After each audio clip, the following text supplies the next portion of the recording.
Hey, Kyla.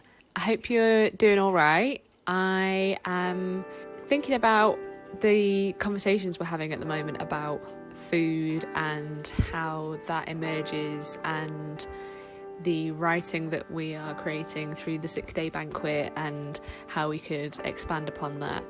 And maybe we could see where this takes us and figure out how we could capture this process.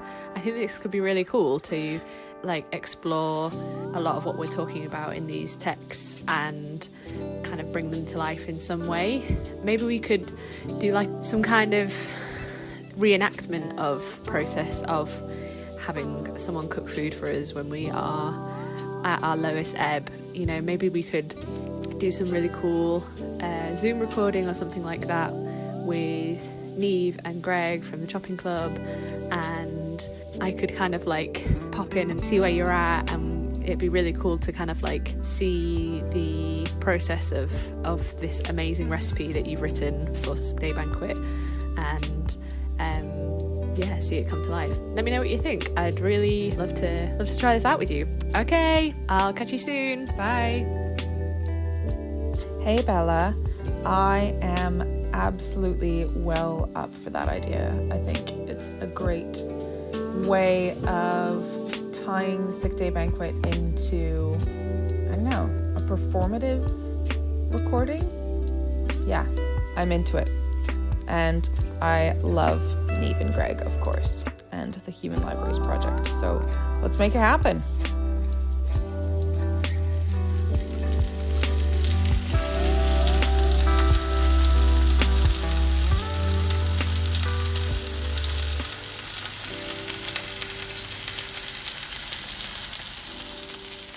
It's so wild already to just see that all of the ingredients of a recipe that's mine in another location. Yeah, it's such a strange scenario we've got. It's amazing. It's very rare you get to pass on a recipe and then see it materialize. I feel like maybe this is just like what Nigella Lawson feels like all the time. I think we should just start cooking. What I'd suggest doing first are the onions. Okay. Because they're going to take the longest to cook down and caramelize.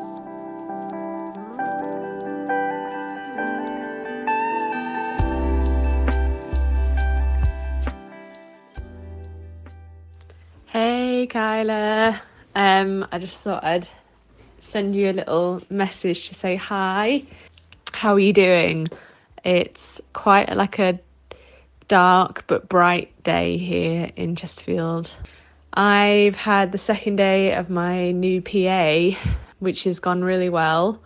I was super nervous yesterday because I'm just really new to this setup. All the care I've had before has always come from family members, from my parents or Jono, and I think I really struggle with not just saying please and thank you and would you mind to like everything anyway. And so it was just really weird having someone come in that you've never really met before and not offering them a cup of tea, do you know what I mean? Not doing that bit and having to submit to that role, and just I was really nervous about it. I think there's just so many feelings around it. Like, I think it's really amazing and it's going to help my life so much. Like today I was able to have a bath and wash my hair, and I just don't wash my hair like ever. And just the idea of being able to wash my hair more regularly was just like, oh yeah, I guess I could like not live with really gross hair all the time. Like, yeah, I guess I could do that. Like, so it's just kind of these like, I feel like there's lots of these realizations happening, and part of that is just, it reveals quite a lot of how you cope with stuff, you know, and I'm finding that aspect of it really challenging, because part of how you cope with things is you just deal with what life looks like. And I feel like my standard for being all right is just very low. So I am very I describe myself as quite a contented person like that, and I don't need a lot. But I think I'm realizing over the course of this year in particular just how much that is part of a coping strategy for living like this. I think getting this kind of formal setup of care and getting the help that we need to make things better is just revealing that kind of side of things that is like, oh, I don't have to do that though. Like, I don't have to just have this incredibly low bar for what daily life looks like.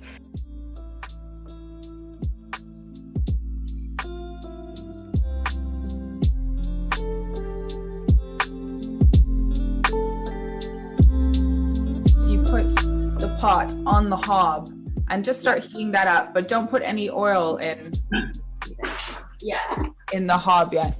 I mean, in the pot. So turn it on to kind of a medium heat. Oh, this is literally like my dream to like boss someone around in the kitchen, but like not that I need PAs to assist me with cooking, personal assistants, but I don't feel like I'm bossing them around, but I just felt like I was bossing you around. Yeah. Well, I guess you have a different. Yeah, I have a different relationship to. So it's like, yeah, I feel like I'm being. No, it doesn't really feel like. It doesn't feel like being bossed around, actually. On this end, it feels like being gently instructed, which is a very pleasant feeling in itself, actually. Because I feel like when you cook with someone, it can be very difficult if there's like no one in charge. Yeah, it's true. People's opinions on how to do things rubbing up against each other.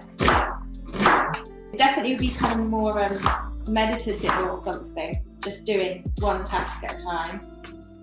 So right now what I do after you finish chopping that onion, put the olive oil in the pan. I'm putting kind of a generous amount in. Does that sound right? That sounds fantastic. Always generous. Now I'd let that sit for a minute I'd let it heat up before you put the onions in, and start roughly chopping up the mushrooms. Those look like very voluptuous mushrooms. I'd suggest using the voluptuous mushrooms for the stock. So yeah, go for them. And then cubes again. Yeah, finely chopped. I'd say probably the same size as the onions, because the smaller you cut up vegetables, the more surface area you get that gets browned, and then that gets more flavor. So, and flavor is the business we're in today.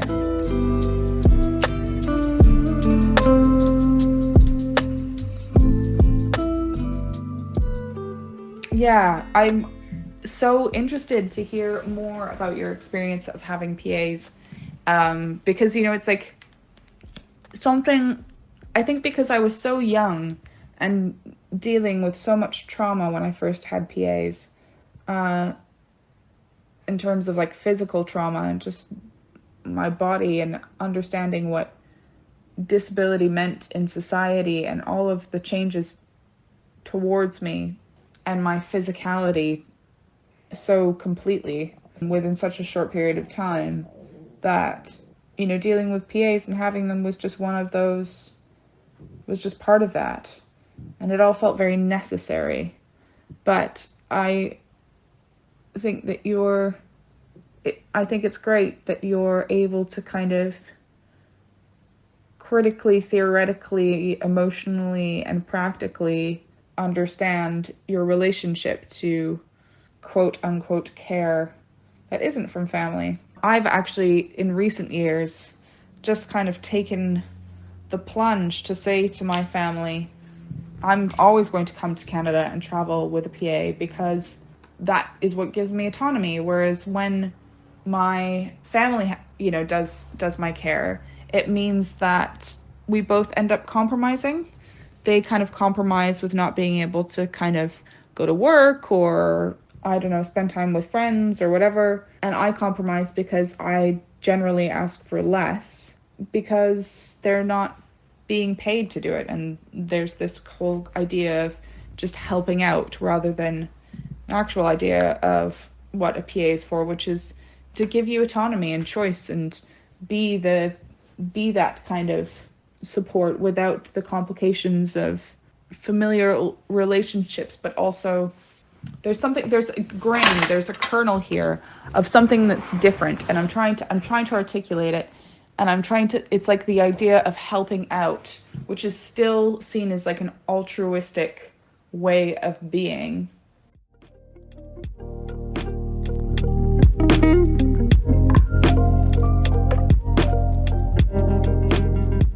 Do you mind just throwing a small piece of onion into the pot, please, to see if it sizzles and reacts?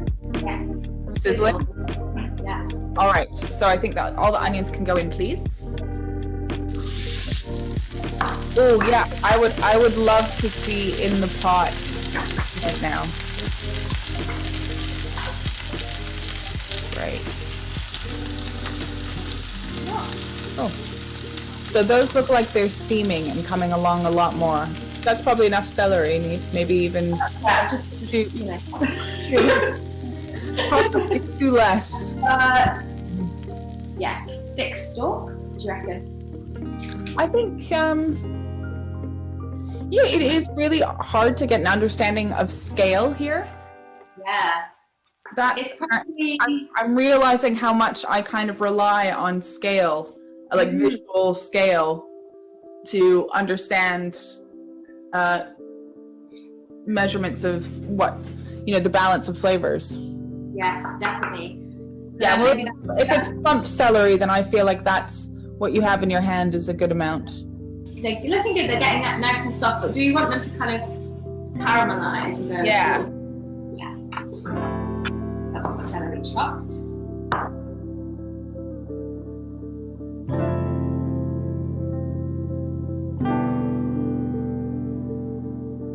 Chop an entire box Yeah. of shiitake mushrooms and put them with the other mushrooms, please. So right now, I think, are they starting to get caramelized? I can see scraping a bit, which to me indicates a bit of stickiness, which is fantastic. Just starting. Just starting. Excellent. Okay, so right now is kind of the sweet, sacred time of mushroom in between phase, where I think it would be good to put not mushroom in between, onion in between phase, where it would be good to put in the star anise and bay leaves. Okay. And I always like adding spices and herbs when there isn't liquid in it yet, because it really kind of revives and brings them together. That felt like a very Nigella moment. No, that's great. It is a spicy sweetness, and there's also something slightly almost numbing about star anise too, which is an interesting experience when you're eating, isn't it? Like a kind of fragrant numbing at the same time. So I was going to ask you, because we're still getting to know each other as well. Not that process ever stops. What's your relationship to the word care?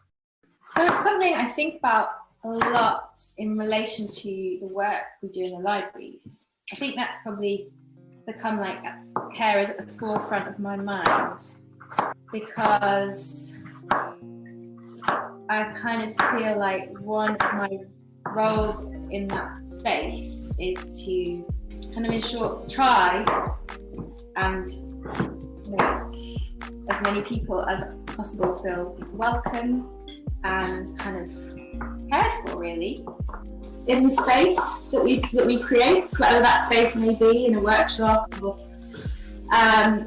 and nothing about that is to do with like moving quickly and being efficient and kind of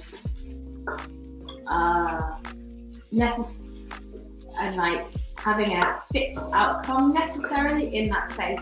It's much more to do with kind of adjusting and adapting to what is happening and what people's individual kind of needs seem to be.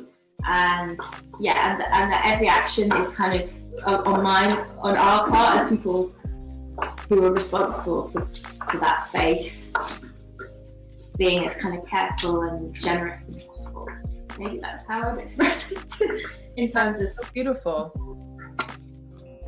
That's so beautiful, because actually what you're talking about is really showing people that they're valued. Yes. Regardless of who they are, where they come from. And it also sounds about, sounds like you're talking about equity as well. And giving people a sense of being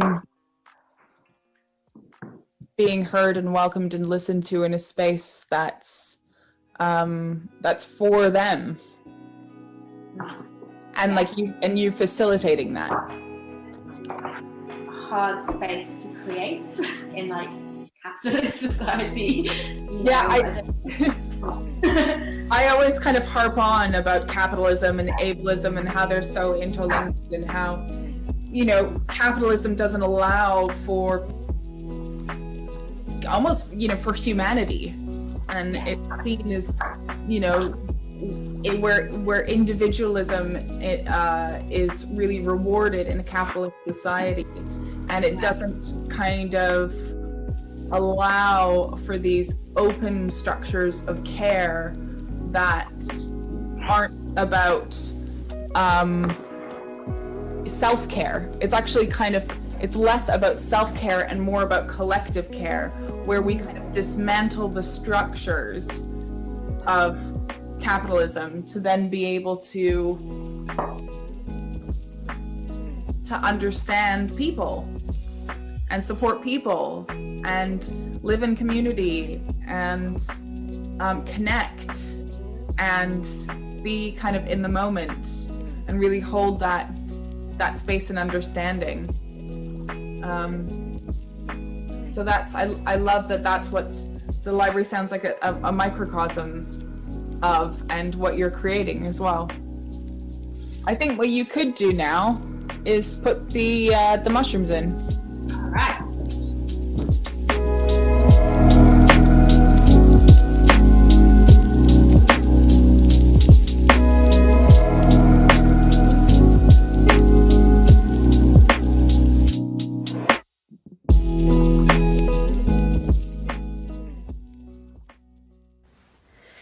So yeah, the PA stuff's going really well, and we're getting on really well, and she's also really happy to lead on a lot of stuff, which is really great.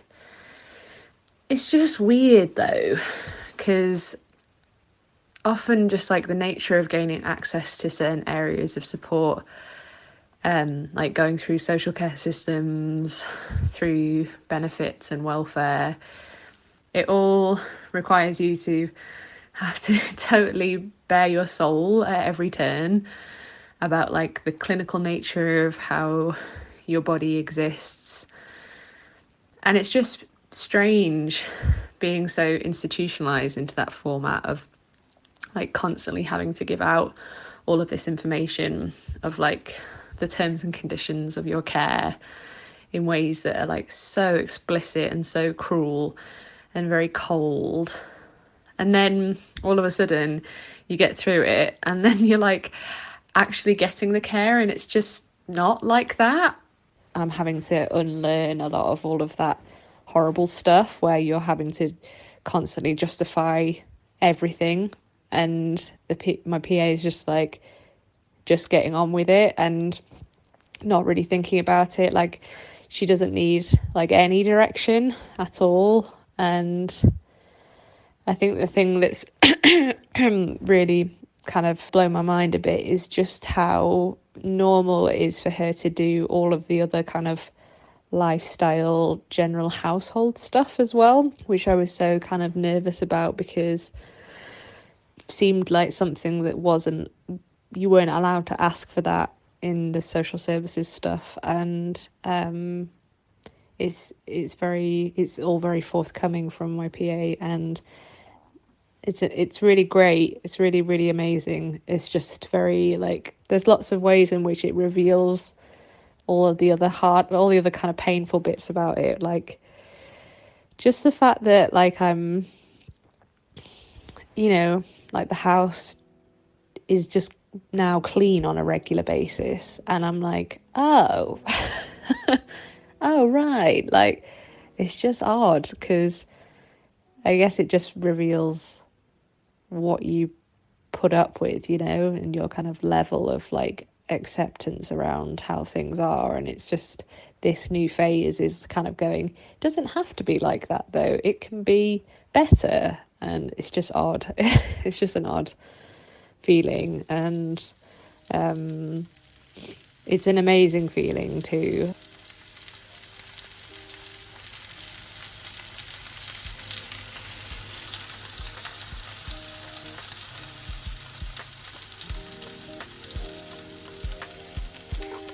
Would you be able to clear the chopping board, please, Neve, so that you can get on the mushrooms? I'm going to get you marinating those shiitake mushrooms. So with these mushrooms, these shiitake mushrooms, these are going to be the ones that are marinated and going to go on top, as you know, at the end of fall when it's been assembled. And these are quite good just sliced kind of lengthways rather than cut up in cubes. Okay. What do you do with the stems of mushrooms, Kyla? Oh, I kind of cut them off, and then I just slice down the middle. If you put soy sauce, sesame oil, you can just kind of go, and I'll just say, yeah. Okay, that's probably good. Is there like a little, if you put sesame oil and then stir it, is there like a little bit of a pool of soy sauce? Yeah, we've got a nice little pool of soy sauce.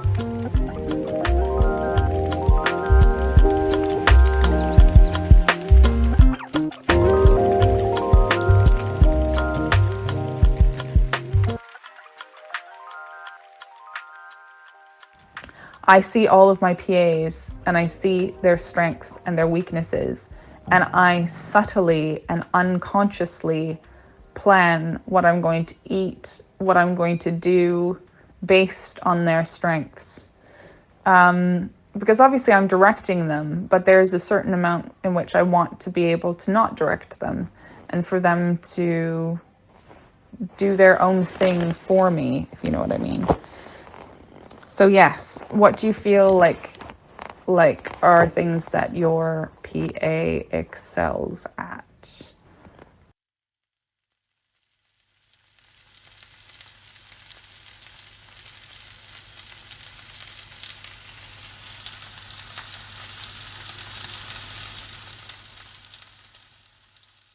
Yeah, I think that's really interesting what you were saying about the best way to make the most of personal assistants is about recognizing what strengths they bring to a situation.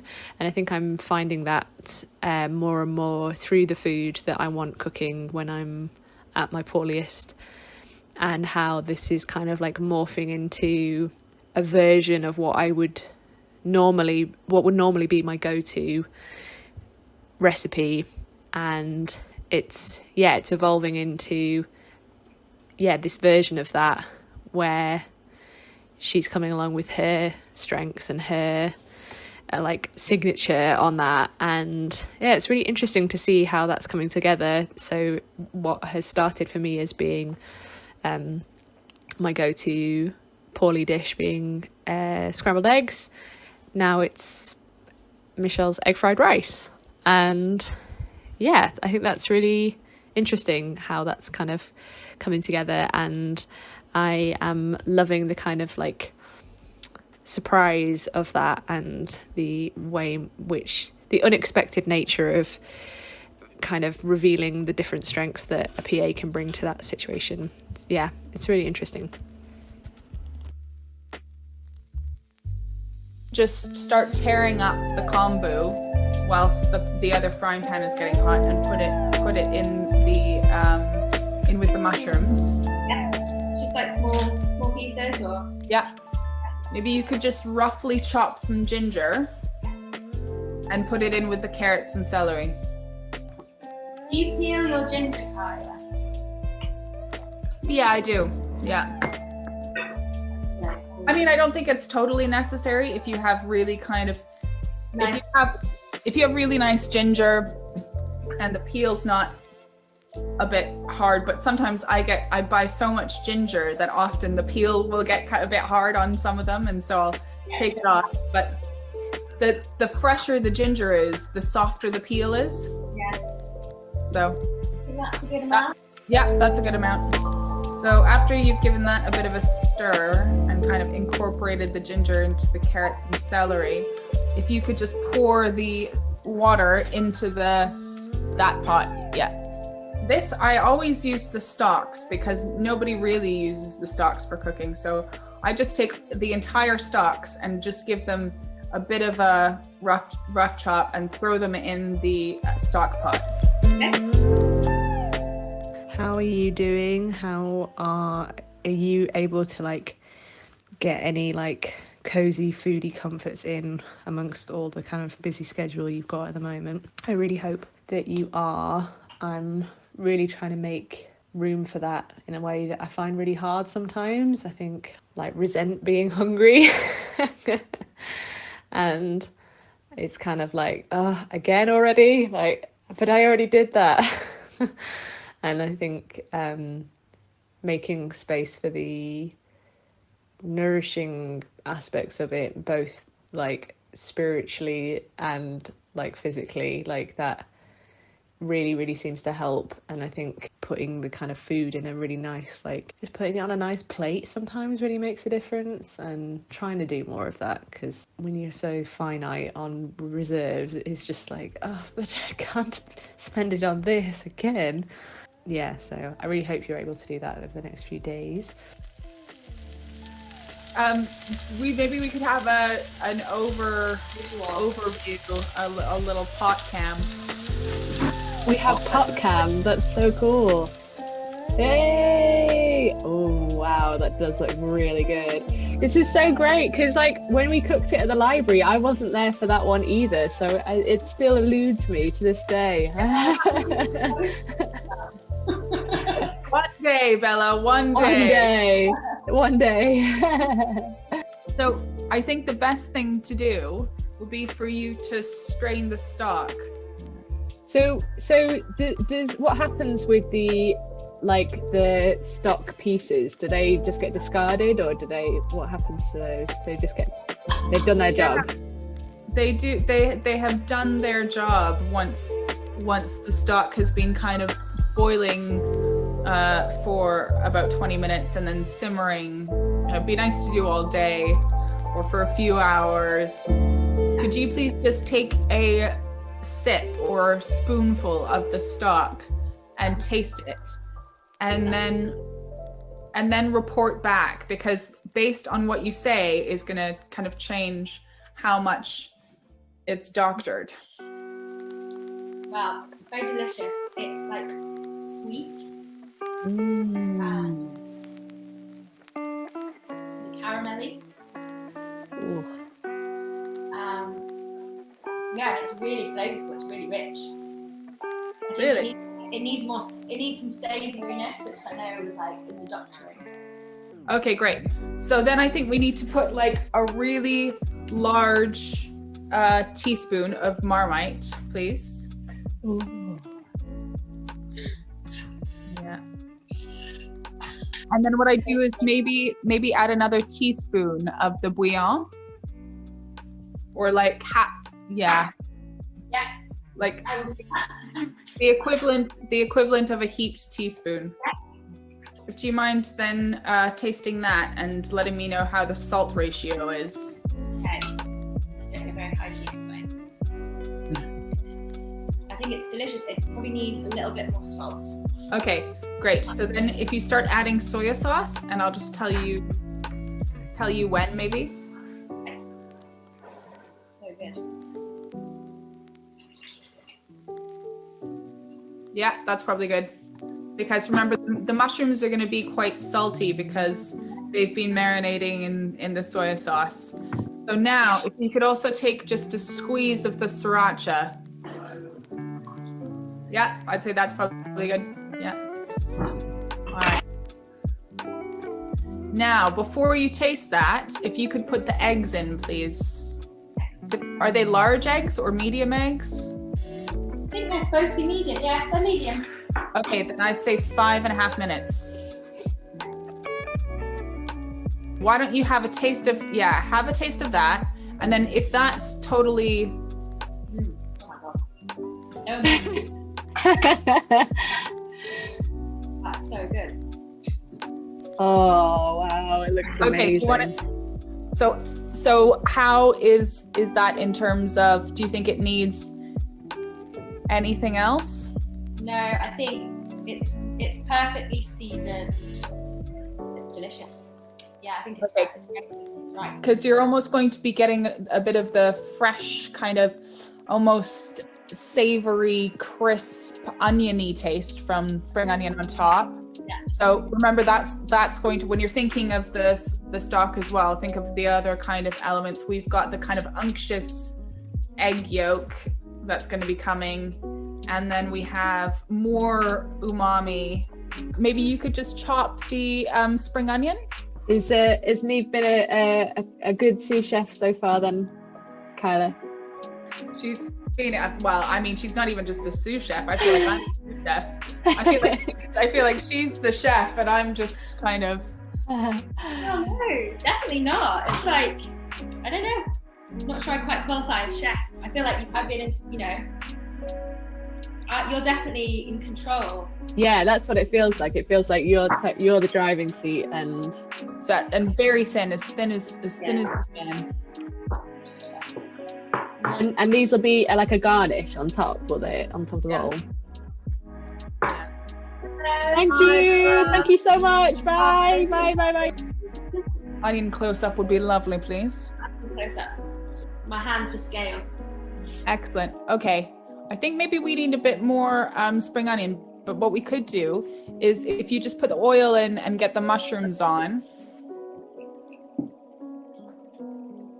and then once the mushrooms are on, maybe we can get the water for the noodles going. Yes. Oh yeah. Gentle. If you listen closely. Yeah. Yeah, organic. So I guess as soon as the water is boiled, maybe you could do that. Yeah, then that'd be done. Yeah. Whilst they're sitting there. Yeah. Maybe you could just peel the egg. Yeah. All right, so you definitely don't want to cut the egg until the very end, until all the bowl is Like the final reveal. Yes. I actually have to tell you, like, since I did this recipe, I've been using your boiled egg timing ever since.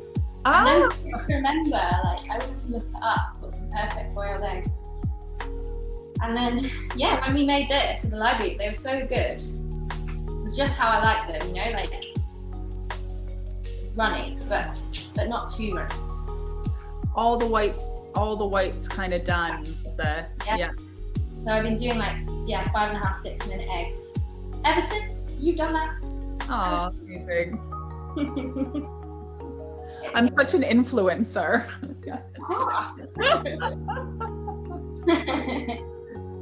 One egg. No, ready. Yeah, I was gonna say as soon as you're ready to just put the stock in and then put in the bowls, put the broth in the bowls, and then you're gonna put the noodles in. The noodles can go in. The mushrooms are still cooking, right? Yeah, they look pretty done actually. Okay, fab. These chopsticks. Those are looking fantastic. I love how they look like almost these kind of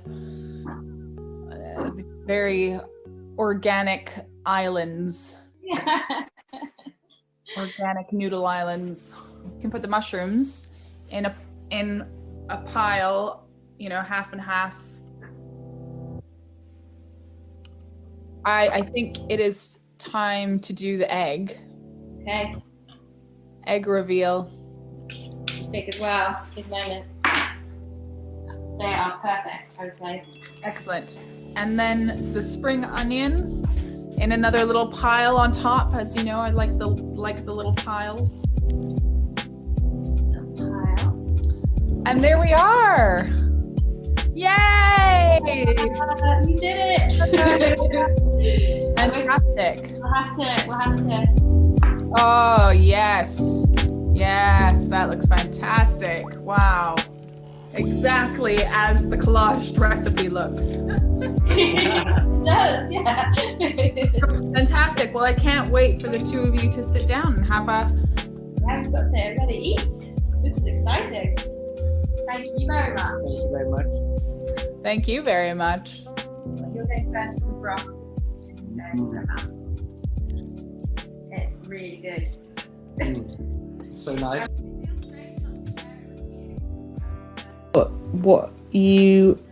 I think what was really beautiful about watching just the little snippet of what I got to do with you all this afternoon was just seeing this really amazing kind of combination of like this like virtual thing, this like using someone else's body to be your body to do the job, and then this really beautiful like interweaving of like information and how to express certain like moods and wants within like it was just this like it felt like I was watching like you were like a conductor and you were like Neve and Greg with this like, you know, duo, and you were like having to conduct, and it was such an art form to watch because there wasn't any, you know, there was a recipe that she was looking at, so she was reading the music, you know, and you were there trying to say like, yeah, just a little bit more, or like, yeah, but careful, but like this and this way, and it was just so beautiful to see that within the context of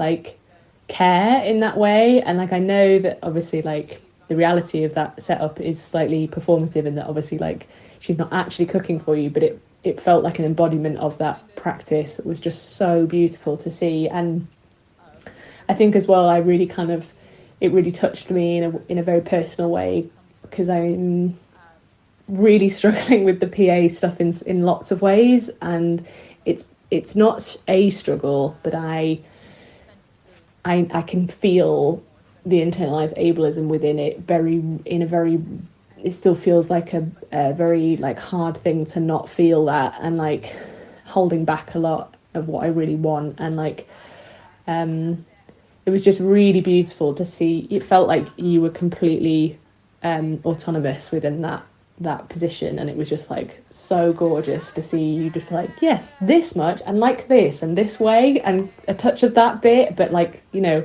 it was just really cool. I felt like it was really magic to see that kind of come to life in that way. I loved it and felt really aspirational for me in terms of like how I'd like to be around like the things that I want doing a certain way, and like, yeah, it was really cool.